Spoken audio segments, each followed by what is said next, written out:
What is good, Tesla family? It's Ray J back with another video, and in this one I'm going to be talking about the one and only Tesla stock and what you should be looking after for the future. I'm also going to do some in-depth technical analysis and break down what the news, data, and technicals are telling us for both Tesla and the markets, and talk about how this could affect Tesla's share price going forward. Now, before I break anything down about the market, still before I talk about the news and events that are coming out and give you guys my price prediction, I have to mention a couple of things real quick. Firstly, I'm not a financial planner. Make sure you take none of this as financial advice whatsoever. And also, if you guys can, please smash the like button if you want to see more videos like this. It not only benefits me, it benefits the entire Tesla community as a whole. And the last thing is, if you guys can, please check out the Webull link down below and in the description. If you sign up for Webull, the link down below, and deposit any amount of money into the account, whether it's $1 or $100, it's up to you. You're guaranteed up to 12 free stocks, each worth up to $3,000. And the best part is, any could be a free Tesla share. It's a limited time offer. The offer ends in just 1 week. Check it out before they run out. With that out of the way, let's get on with the video. When it comes to the markets, guys, Tesla actually ended up closing just barely in the red, got a very nice bounce off this 180 zone, down only 0.25%, and overall it's actually doing quite nice. But the real question is, how is it about to move? We were hit with some more price cuts that just came out over the weekend. It was just announced, I believe, like on Friday or Saturday. And after the news came out, I mean, some people were a little bit more cautious about Tesla's margins and etc. But besides that, we were hit with more bullish news that just came out as well. So how is Tesla going to react to all of this? In my opinion, I'm going to break that down in just a couple of minutes. But I first want to say a couple of things.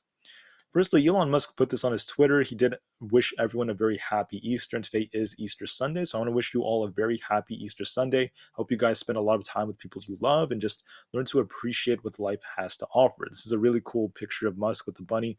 Pretty funny stuff. But anyways, going back into the charts, I just want to mention that for Friday, the unemployment data came out and ended up being not that great, not too horrible, but not too great at the same time. We did see unemployment at around 3.5%, a little bit lower than what the expectation was supposed to be. And that tells us that there was still some strength in the jobs market for March. However, once again, that data did come out for the month of March, and March is now over. And the latest data that came out for the jobs numbers for April, for the first week, were actually more in favor of a tightening of the labor market and a tightening of financial conditions. So the data is improving as of starting the month of April, but we could get a small reaction from the markets based off what just came out. Now, for Monday, we actually have the Fed Williams speaking later on after the market closes. Then we have Kashkari speaking on Tuesday. Not too much data is coming out during Monday or Tuesday, but then on Wednesday, we have CPI coming out, and that's going to be massive for the markets. It's going to be a make or break for the rally we are seeing. This could pump the markets very hard, or it could cause the market to crash. So we have to be ready for Wednesday.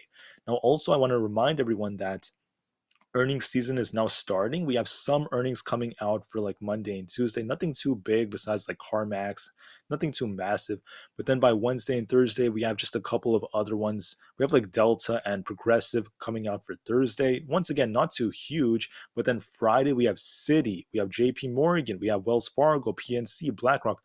A lot of big banks and big companies will be reporting earnings on Friday. Be ready for it because that could actually affect the markets big time. And so far, it's not looking the best given the data and what just came out. So be very careful for Friday. But until then, we do have some time before it ends up coming out. Now, Elon Musk did tweet this just a couple of minutes ago. He stated that, yeah, wrong on so many levels. He's basically talking about the fact that people are talking about how it's very concerning about how right now Tesla's continuing to build its products in China more and more than before. And Elon Musk responded by saying that, yeah, wrong on so many levels. Tesla's increasing production rapidly in Texas, California, and Nevada. Their competitors require subsidies, not us. That said, if competitors get subsidies, Tesla should get them too. Tesla's competitive position would improve if all subsidies ended. So I do believe Elon Musk is actually bringing up a pretty decent point. I mean, there are very mixed ideas and signals about Tesla continuing to expand production in China. But the thing about that is they're not only doing that. You have to remember that they're also outsourcing in Germany, right? Potentially Indonesia pretty soon, and then also in Mexico and California. So they're still pretty much out there globally. So I don't consider it this like the worst of pieces of news. But given what's happening with tensions between the US and China, I would still be a little bit cautious when it comes to news like this, especially because of what's happening over the weekend right now with all the jets flying over Taiwan. I'd be very careful, but as of right now, at the time I'm recording this, the market will likely still consider what I'm about to say as bullish news. And the news Elon Musk was responding to essentially was this right here, that the next mega factory will be in Shanghai, capable of producing 10,000 megawatts per year.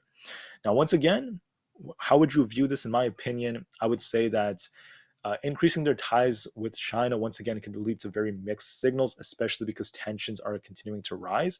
However, as of right now, tensions are not necessarily going to cause Tesla to crash over this, right? Tensions are not like that severe at that level as of right now. So I still believe the reaction from Tesla and the market and the share price could still be very positive off of this. And from a fundamental standpoint, as long as things don't escalate too much, as long as the relationship still allows this, especially because the Chinese government is now trying to incentivize more manufacturing and more capitalism in a sense, especially after the long lockdowns that happened. I believe that this could still be more positive news for Tesla from a technical and a more, I would say, fundamental standpoint. I'd still say that, right, as of right now. And I'm still very happy that Tesla's working on outsourcing and continuing to improve their business model and their production mechanisms.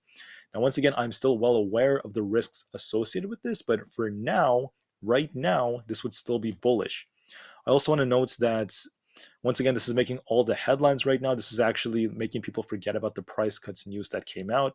The new mega factory in Shanghai, China, producing over 10,000 of the mega packs every single year. This is still more bullish news, and I do believe this could actually help Tesla's share price. I also want to note that the EU has set a new goal of producing, and not just producing, but actually having about 30 million plus EVs by 2030. Once again, that is more good news, and they are very open to the idea of buying into the EVs and actually giving Tesla and NIO a lot of credit, as they have been doing quite recently. Now, when it comes to Tesla's share price, I want to note that Tesla has only okay volume. The volume has not been that great recently, but after the new news about the new Megapack factory, this could actually improve big time. If this happens, seeing that Tesla did actually pump a bit off relatively low volume, that tells me that there was some short covering, and we might actually see the price be more sensitive to less volume. So if this thing gets more volume tomorrow, maybe going into like Tuesday after the news that came out, we could see Tesla react quite nicely. On top of that, when you look at the short volume, this has been dropping quite a bit. Once again, favoring the buyers even more than before at only 46%. Now, we did see a lot of buying pressure. It almost turned Tesla green. And I believe that Tesla is now gaining a better edge compared to where it was before. On top of that, I just want to note to everyone right here, the price price ratio, if it actually breaks below this zone here, it's going to likely continue to drop down. And that would be bearish for Tesla. However, it's holding this level quite nicely. As long as it holds this and tries to get a bounce right here, we could see Tesla show more signs of relative strength. Once again, we need to get that balance. We need to see it happen as soon as tomorrow. And if that happens over the next few days, maybe tomorrow, that would be a good sign for Tesla continuing to hold as we approach earnings. Now, on top of that, Deutsche Bank are bullish on Tesla. Tesla has a tendency of beating these earnings quite nicely, and we do have a lot of volume right here, very high net intraday volume around this 182 level. If Tesla retests this, it could actually bounce around there, hypothetically, or it could just keep going depending on how it reacts to the news. Mondays tend to be bullish for Tesla. We're green about 53% of the time now, and we tend to be green about 51% of the time on Tuesdays. Also, April tends to be a more positive time for Tesla historically. We're green about 60% of the time in April. That's a good sign. And Tesla tends to perform a lot better during the second and fourth hours of the day. So be ready for Tesla. It does tend to take some time when making the big moves. What else is good news is the fact that if you look at the short interest in the daily short volume, this has been on a bit of a decline. We saw lots of short covering very recently, especially on Thursday. That's part of why Tesla ended up actually bouncing off that 180 level. Now, we're not seeing a crazy amount of shorting as of right now, like around the last couple of days. That tells me Tesla has a better chance at continuing to bounce. Now, one thing that's a little concerning, I want to warn everyone about this in advance, is the fact that the total US inventory listings for Tesla, the amount of inventory Tesla has, is continuing to go up and up and up. This was pretty good for Q1, so hopefully earnings are not too bad, but it is going up like crazy as we started Q2.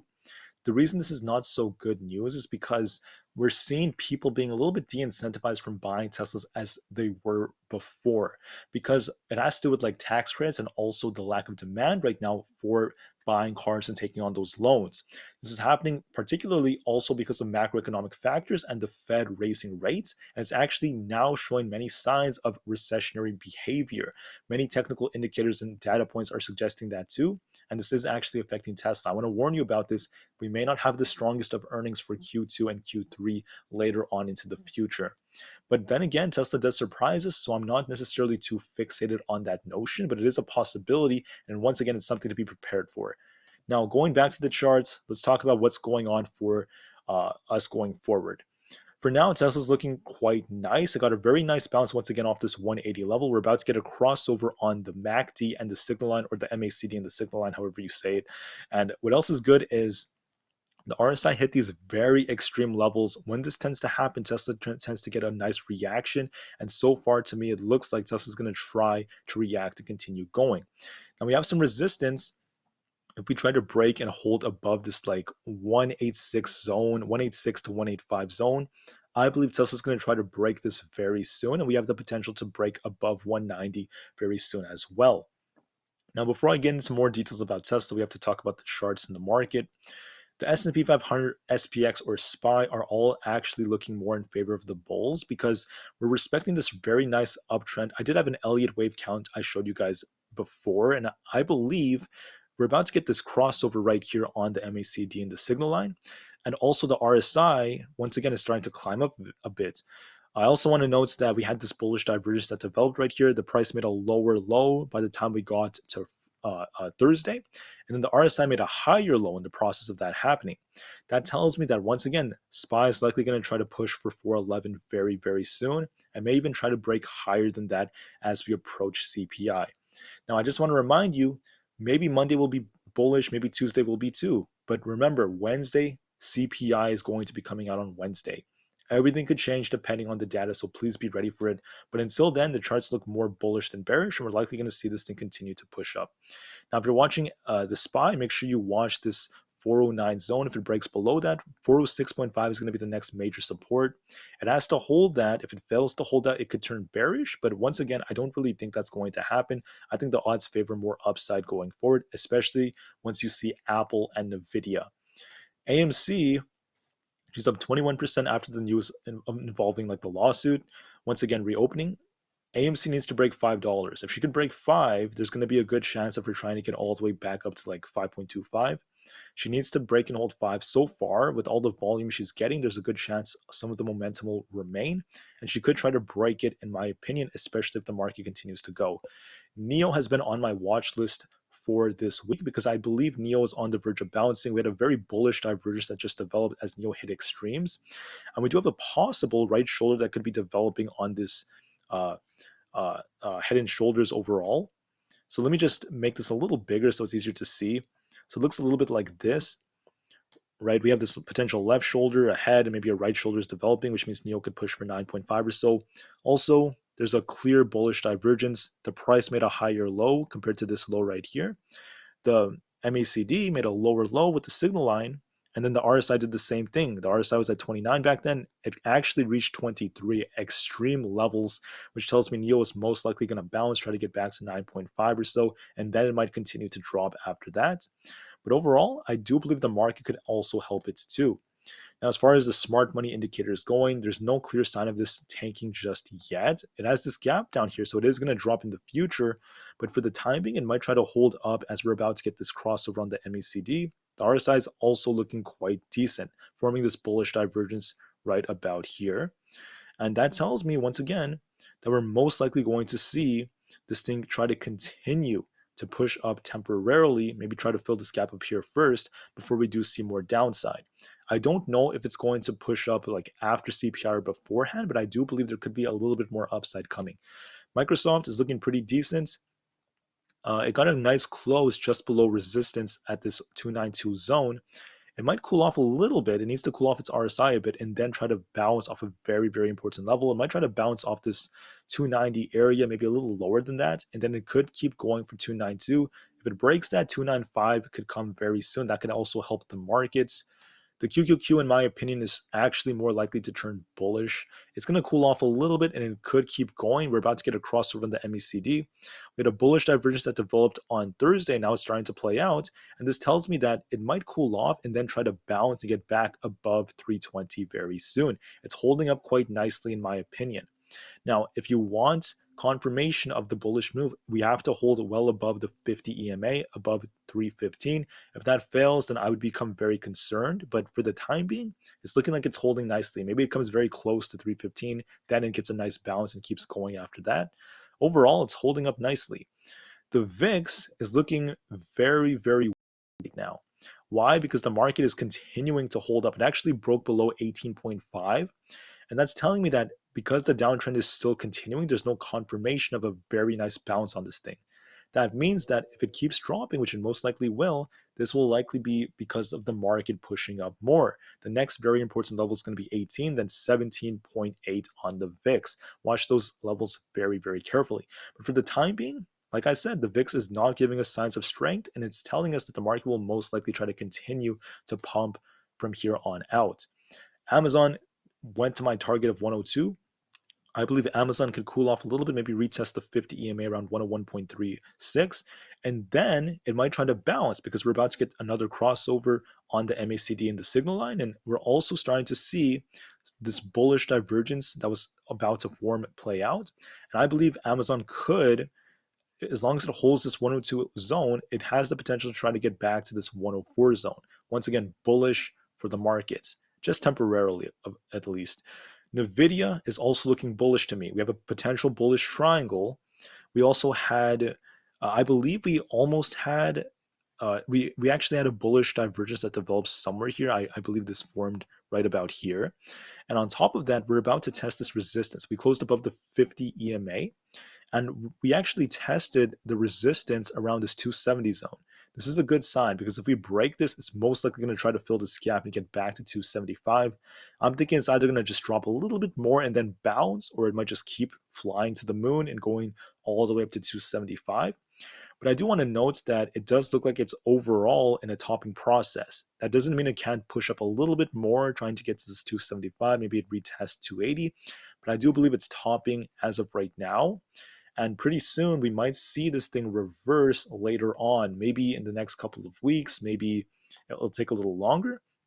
I'm saying this because of what could end up coming to the news. We are starting to show some signs of price exhaustion on the video, but I'm thinking it still has some gas left. It's going to try to push up a little bit, but then, like I said before, be very careful at these extreme levels.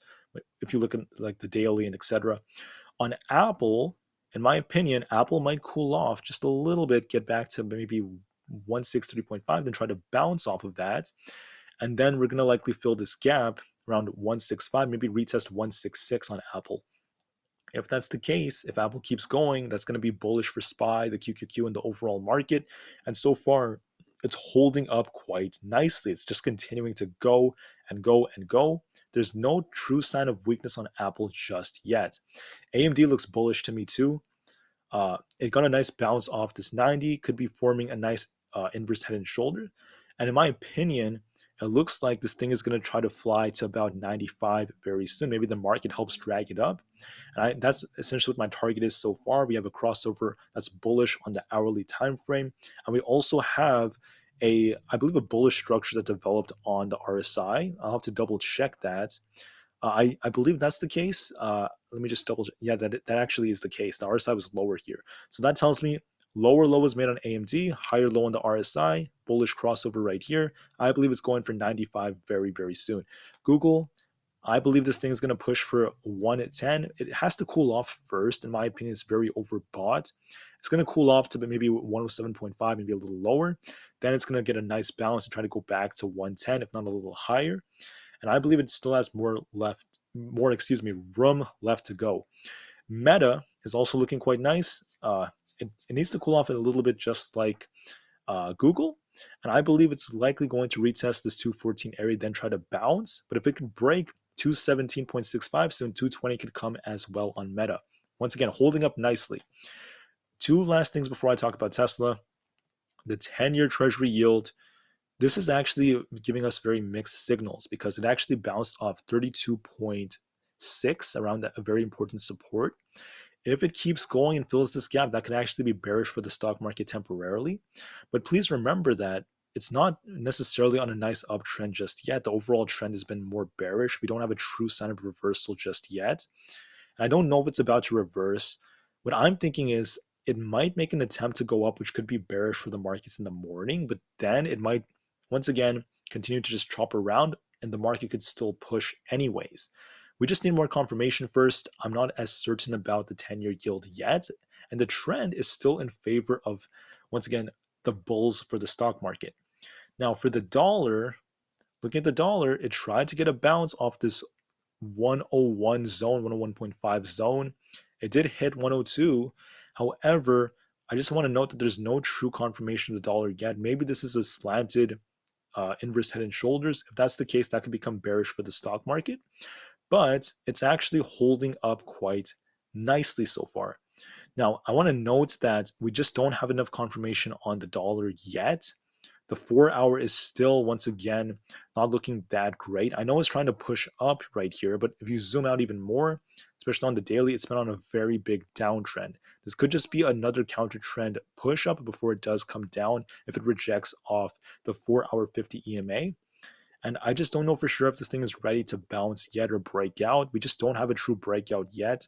If it breaks out over the next few weeks, that's going to be bearish for the stock market. The market's going to get ready to reverse. I believe it's getting closer, but we just don't have enough confirmation yet for it to do that. So, what am I seeing for the markets? I'm seeing us maybe cooling off a little bit and trying to balance. It looks to me like we have a little bit more room. And I think SPY is going to make an attempt to retest 411. Now, I don't know if we're going to break 411 or not. We could try to break it and just keep going. But if we reject off of it, then be very careful because we could be forming this double top. We just need more data to confirm this.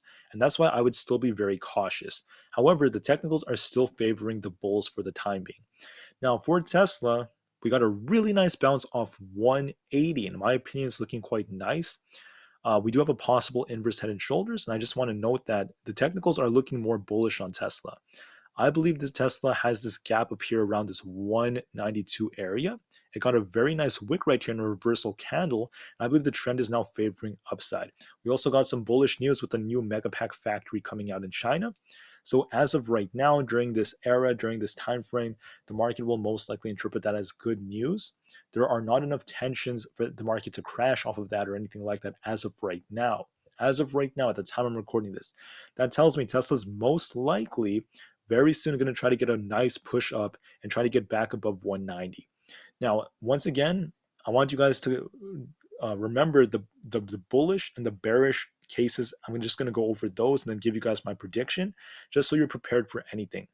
Now, the bullish case for Tesla is going to be a break above 186. If it breaks that, then watch 190 and this gap fill around 192. If Tesla could do that, if it fills this gap, it's actually around like 191. If we fill the gap, this thing could actually continue to try to get close to 195 very, very soon. Now, the bearish case is going to be if Tesla fails at around 182. If that fails, it's going to retest 180. If that doesn't hold us, then 176 is going to come, and that's going to become bearish for Tesla. I think we have a gap all the way down in the mid 170s. I believe it's somewhere down there. I think there's one like way down here around 175. If it fails at 180, it's going to fill that gap at 175 pretty fast. It's not going to be good. All right, so be prepared for anything. But what do I believe is going to happen? And that is, I'm bullish on Tesla. I'm actually holding calls right now, and I believe Tesla's going to try to push up thanks to the market, thanks to the news, and thanks to the technical analysis that just is showing right here.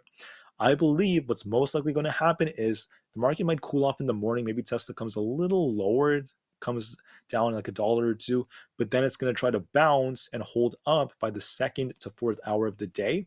Then we're going to see Tesla push up for 190 either on Monday or Tuesday, and I think we're going to try to fill this gap. Now, if it breaks and holds this and it keeps going, the next important level is going to be 195. We might see Tesla test 195 very, very soon as well if it could break this 190 to 191 resistance. I believe Tesla will do that over the next couple of days. Now, just so you guys are aware, If Tesla just trades sideways for the time being and the market does slow down a bit, then I'm going to be thinking maybe CPI is going to be the catalyst that causes the market to pump more. But if the market pumps very hard before CPI comes out, I'm going to be very careful based off what CPI could do. But, anyways, regardless of what CPI causes, right, I do believe possibly over the next day or two, Tesla's going to push above 190 and try to get all the way up to 195 after the bullish news that came out. And I believe that the technicals are telling us that, and there are way more factors that are suggesting that than us actually coming down. So I'm more bullish on Tesla. I think Tesla's going to push above 190 very soon, possibly get to 195 for the next 2 days. And I'm actually more bullish than bearish. All right, so that's my target. Thank you all so much for listening. Enjoy your Easter Sunday. Remain calm, cool, and collected. And I'll see you guys in the next one. Tesla to the moon because the long term future is still incredibly bright.